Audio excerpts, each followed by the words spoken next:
si Clarice. Ayan, nandito kami ngayon ni Abby, si Jen. Boy Abunda. Si Will pala, si Will. Si Will, di ba?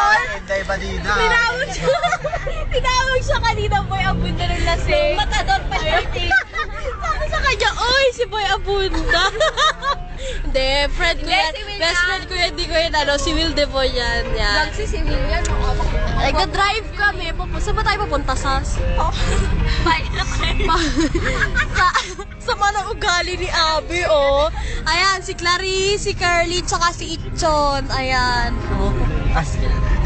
Alam mo yung maka-lechon? Siya pala yun. Oo, siya nga. Sino? Siya pala yun. Tatanong ko kung alam maka-lechon. Ayan, kita ba tayo? Masikip sa dating din. Hindi na. Mag-skip daw, bababa na tayo. Lalakad na lang. Iwanan to sa gilid. Magkano bang Si Clarice ay bumaba. Kasi lang dahil pipilitan niya karapatan niya. Pinaglalaan namin yung pinaglalaban.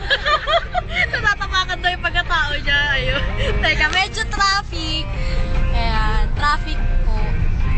Kaya pipilitan, basta sa Makati. Buti wala ako. So, ito kami. Ayan.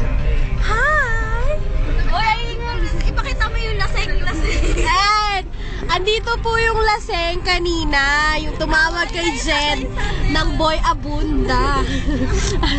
Asan na yun? Andito po siya. Ayan! Ayan, yung lalaki po na yun, nakikita niyo sa video, yung po yung tumawag kay Jen ng Boy Abunda. Ayan. Hindi, naglalakad kami. Tapos, ay naku siya si Jen.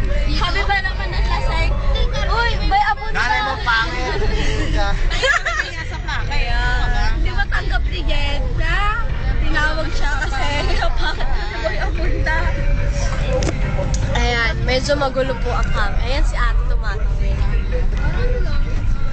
Kailan lang ko last